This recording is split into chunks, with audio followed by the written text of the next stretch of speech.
Boa noite. Boa noite a todos.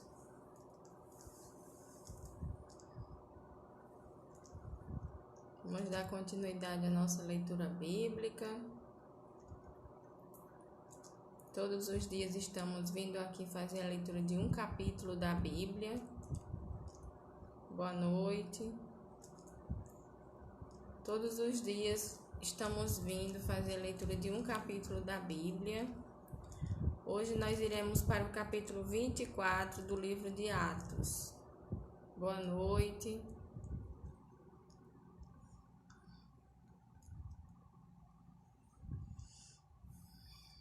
Nós vimos ontem que Paulo, diante de prisões, de acusações, ele foi levado para Cesareia e foi entregue ao governador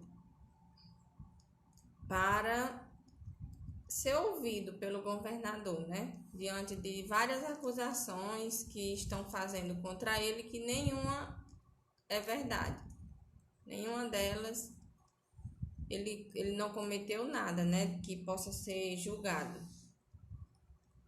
Mas, assim como Jesus, ele foi rejeitado pelos judeus e lhe acusam de várias coisas, Hoje nós iremos para o capítulo 24. Vamos começar. 5 dias depois, desceu o sumo sacerdote Ananias com alguns anciãos e com certo orador chamado Tértulo, os quais apresentaram ao governador Libelo contra Paulo. Sendo este chamado, passou Tértulo a acusá-lo, dizendo: Excelentíssimo Félix, tendo nós, por teu intermédio, gozado de paz perene e também por teu providente cuidado, se terem feito notáveis reformas em benefício deste povo, sempre e por toda parte. Isto reconhecemos com toda gratidão. Entretanto, para não te deter por longo tempo, rogo-te que, de conformidade com a tua clemência, nos atendas por um pouco.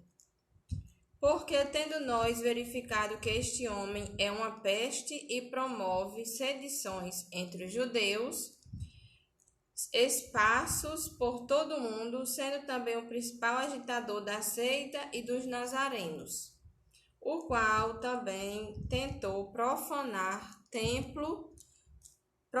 o templo, nós o prendemos, com o intuito de julgá-lo segundo a nossa lei.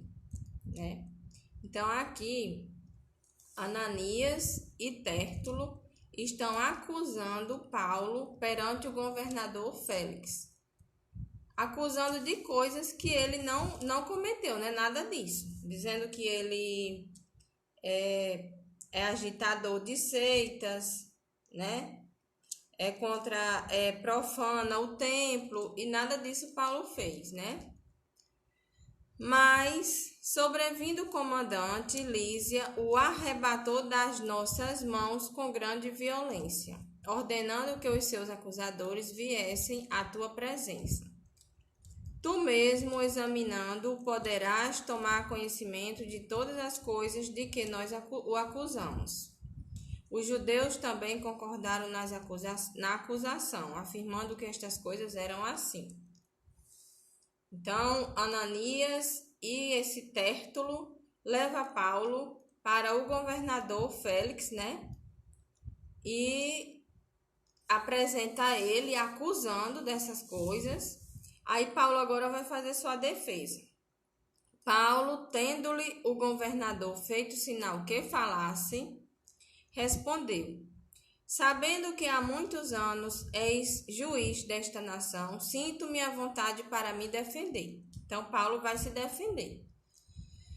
Visto poderes verificar que não há mais de 12 dias desde que subi a Jerusalém para adorar, e que não me acharam no templo discutindo com alguém, nem tampouco amotinando o povo, fosse nas sinagogas ou na cidade.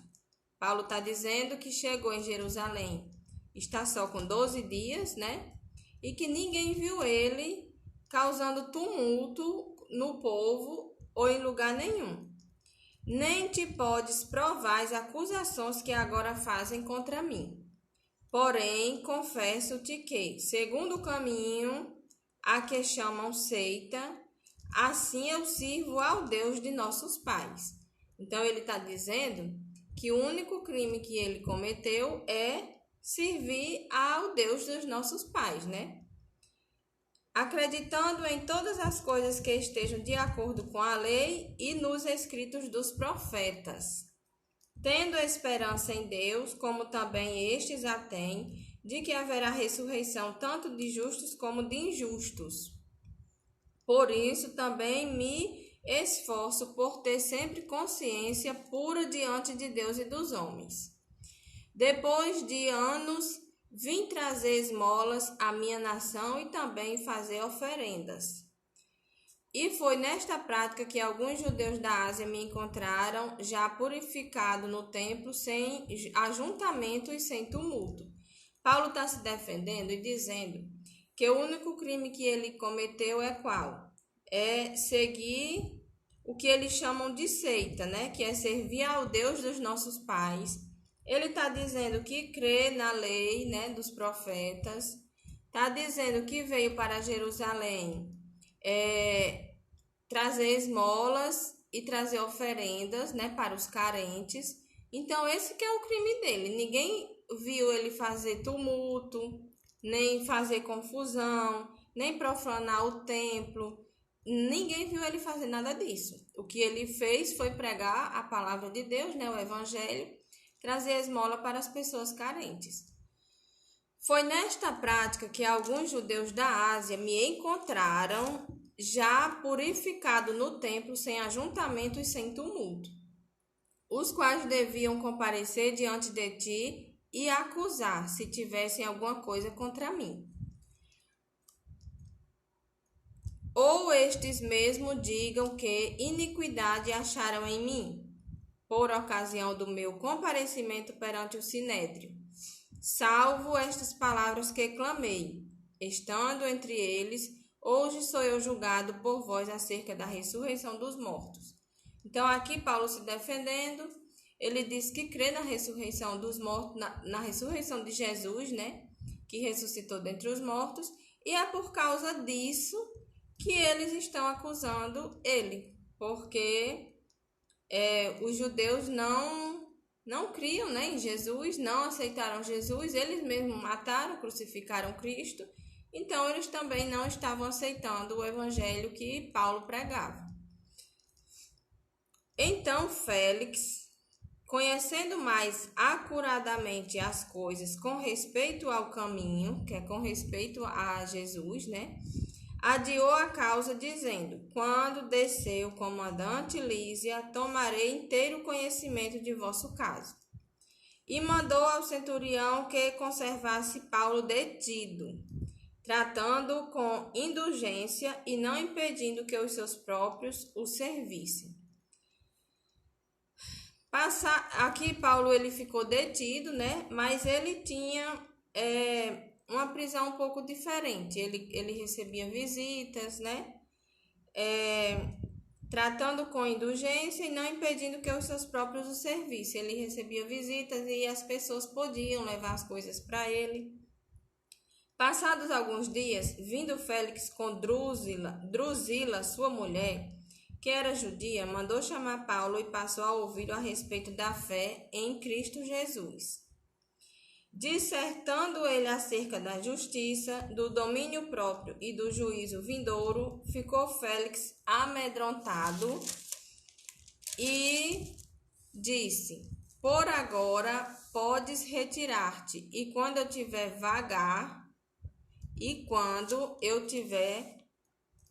vagar, chamar-te-ei, esperando também ao mesmo tempo que Paulo lhe desse dinheiro, pelo que, chamando mais frequentemente, conversava com ele.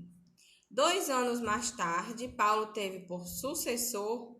Félix teve por sucessor Pôncio Festo, e querendo Félix assegurar o apoio dos judeus, manteve Paulo encarcerado.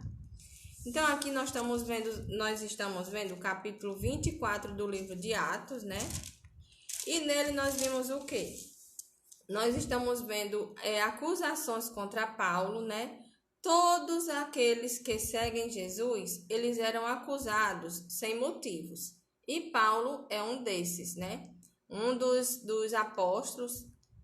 Não, Paulo não foi apóstolo, mas ele era um perseguidor do evangelho e passou a ser um dos maiores pregadores. Então, ele era acusado sem motivo, né? O papel do diabo é o de acusar, né? Nos acusar, e ele quer que através das acusações, a gente fique calado, né?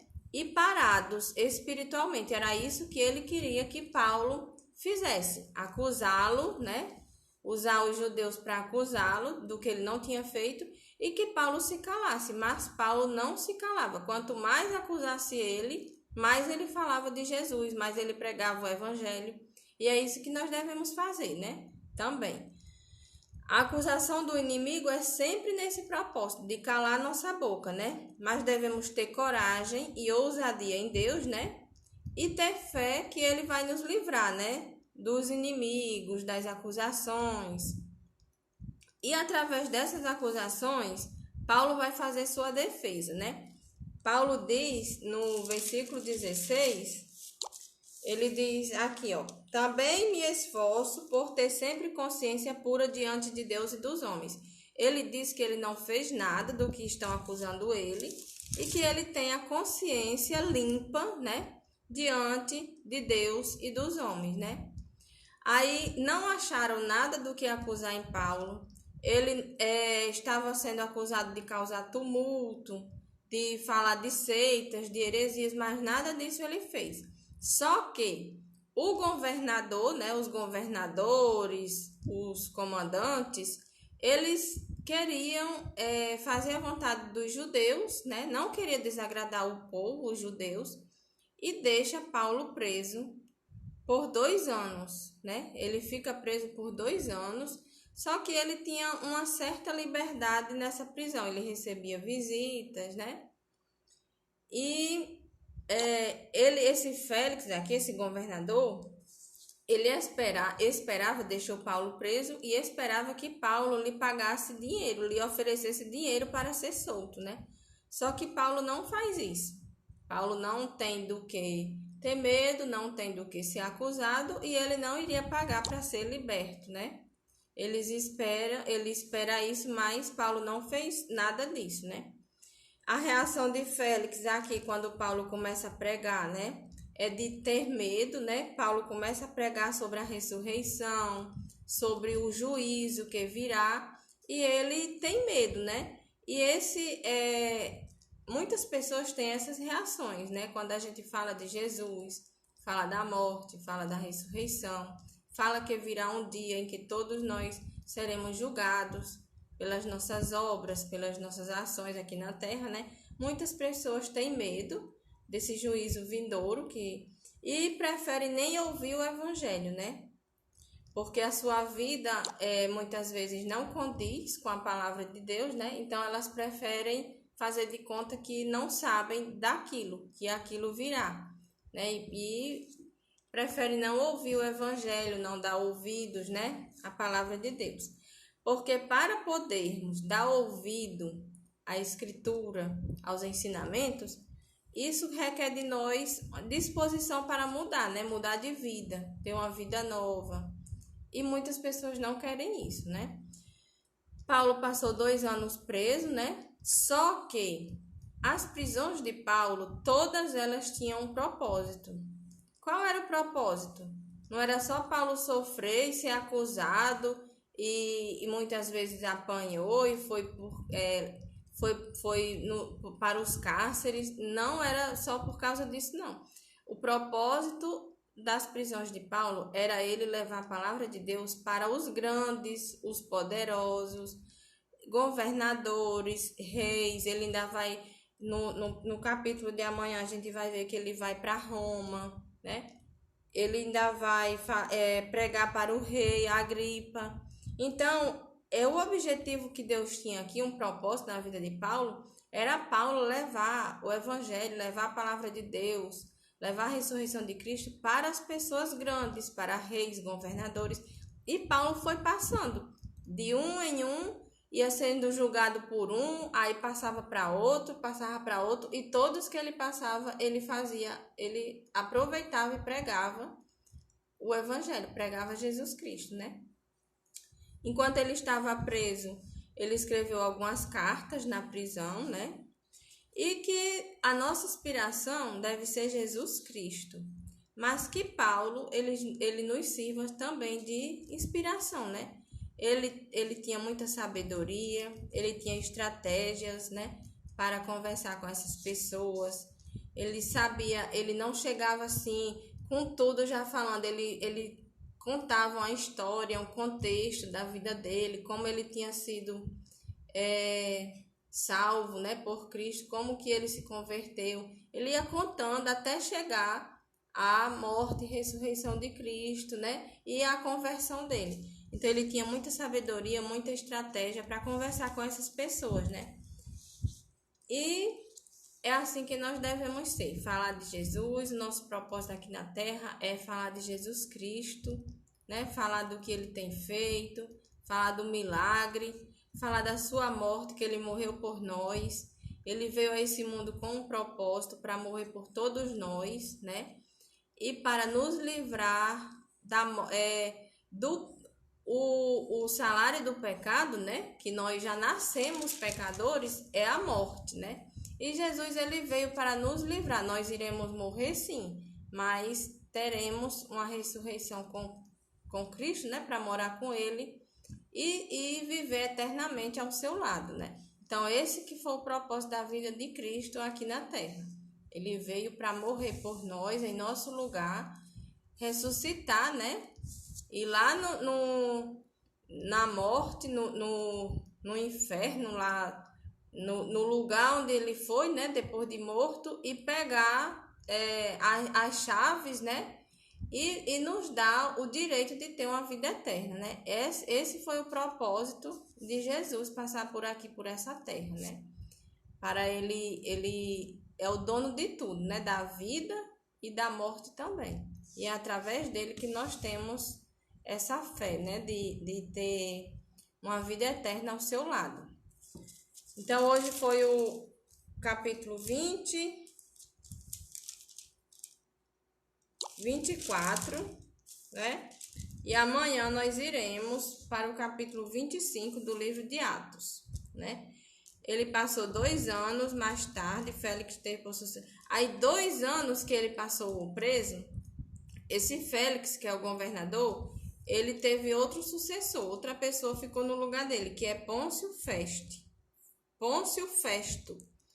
E querendo Félix assegurar o apoio dos judeus, manteve Paulo encarcerado esse tempo todinho, né? Aí amanhã Paulo perante esse Festo. Paulo vai contar a sua história perante Festo, né? Então amanhã nós estamos aqui, se Deus quiser, para fazer a leitura do capítulo 25 do livro de Atos, né? E mais uma vez eu agradeço a Deus por estar aqui todas as noites fazendo a leitura de um capítulo, né? Podendo falar um pouquinho do que Deus fez por nós, que mandou seu filho, seu único filho, né? Por amor a nós, vir morrer por nós na cruz, uma morte de cruz, que é uma morte das mais humilhantes que existia na época, né? Foi humilhado, sofreu, tudo isso por nós. Que Deus nos dê uma boa noite, amanhã é um dia de paz, um dia tranquilo, um dia de alegria na sua presença, que possamos tirar um momento todos os dias para conversar com Deus, né? Agradecer por tudo, ter gratidão e que possamos ter essa comunhão com Deus, né? Essa intimidade, porque Ele é o nosso Pai e nós podemos contar tudo para Ele, sem nenhum segredo, né? Então, boa noite e até amanhã para todos vocês. Obrigada aqui pela presença.